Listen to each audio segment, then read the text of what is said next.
Hey guys, welcome to another vlog. Today we're going to talk about hobbies, basically. Interest. Let's say interest. Interest is a better word. Sometimes you still need to have interest in your life. It's very hard when you have mental health with depression, anxiety, especially those two, that they can really deteriorate your interest and stuff. And I've experienced it myself, especially with my astronomy. I have and this year's been pretty bad. This winter's been pretty bad for. I like to do astrophotography, so I take my scope out, and then I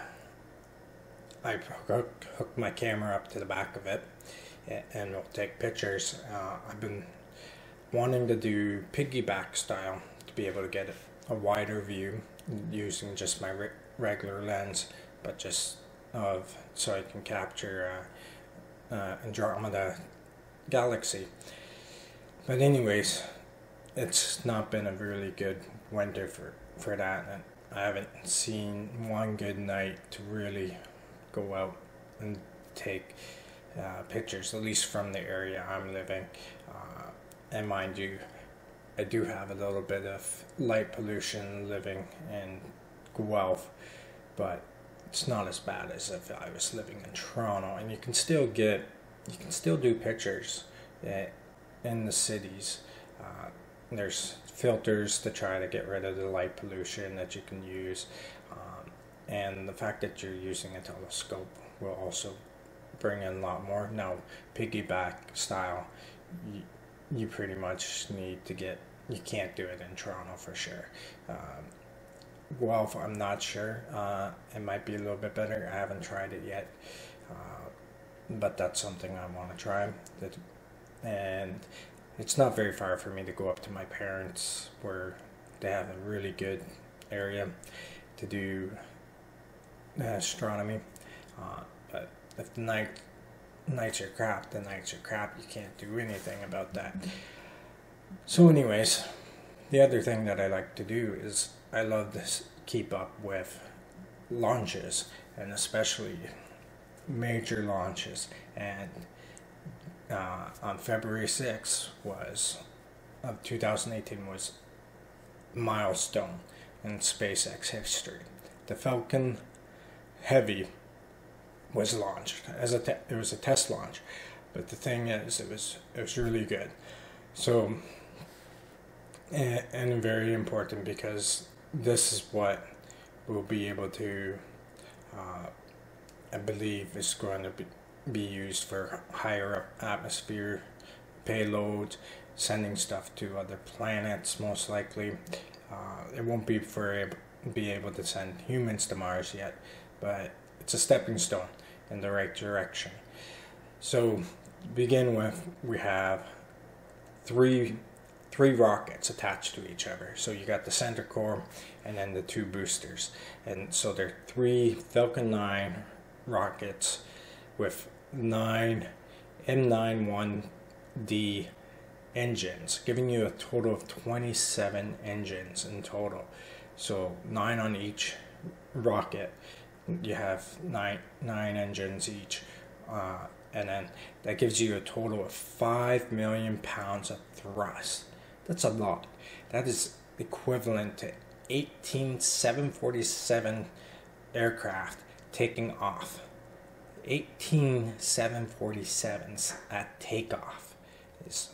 That's how much thrust this gives.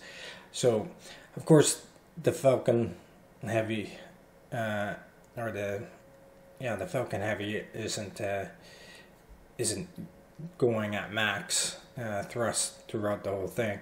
So it's not 5 million pounds of thrust all at once. It regulates, goes up and down, and so it doesn't twist and turn too much with the resistance of the atmosphere and such.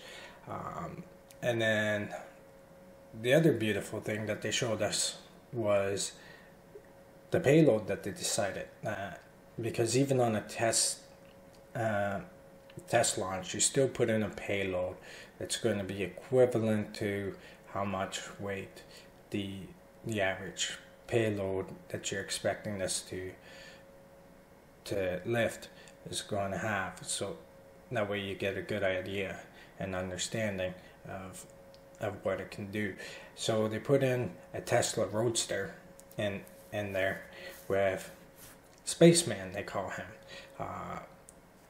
and so it's a mannequin with the SpaceX spacesuit that they designed, and the trajectory of this this payload is to go on a orbit around the sun from Earth to Mars, basically.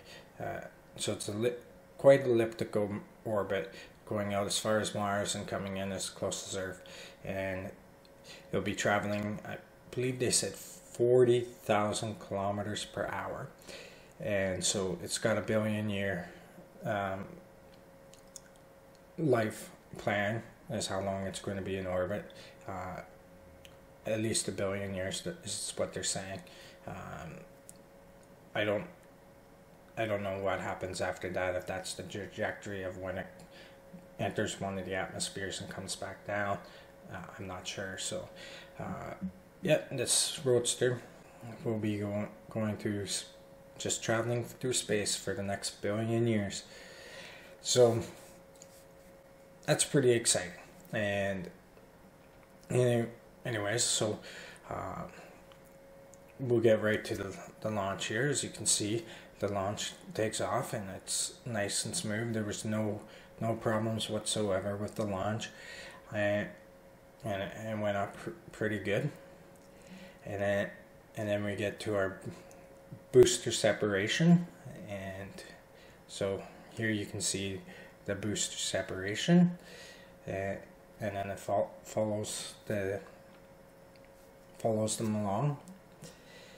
And then after that, we had the fairings come off, and as you can see, the fairings came off, and then the Roadster, our spaceman, was exposed to space. And then after that was the landing of the two rocket boosters, which have already previously been on missions and landed. And so here we have them successfully land. And then finally was our core. And unfortunately, there was no footage of it because it was on the drone ship, but here's a picture of it. So overall, I think it was really exciting that the SpaceX launch was a success. The landings were a success, and yeah, so it's you can't really complain. Like, this was, especially on your maiden voyage, the first Falcon Heavy taking off for its very first time. There was all kinds of anticipation coming up to this, leading up, so there was a lot of probably stress on everyone at SpaceX to get this done and correctly, because they boosted it. It was really good. So as you can see, we've come a long way from the Falcon 1 to the Falcon Heavy, and so it's really sweet to watch, and I hope you guys enjoy this video. If you want to see more, see my journey through my mental health, subscribe and hit that bell for notifications of when my next video is up. Also like this video to watch the SpaceX launch in its full. The link is below, and also I'm going to give you a link that is currently just watching Spaceman in space. as far as I know, I don't know if it's already on its trajectory. It left the Earth's like it's already done a escape trajectory or not. I don't know if it's done that yet, but it's still pretty close to Earth. And in the video, mind you, it's only moving at 40,000 kilometers, either 40,000 kilometers or 40,000 miles per hour. So for rockets, that's pretty slow for wanting to go to make it go to another planet. But again, it's a mannequin. It doesn't have any particular mission except for it's just flying in space. So I hope you enjoyed this. Give me a thumbs up, subscribe, hit that bell, and I'll see you guys next time. Take care.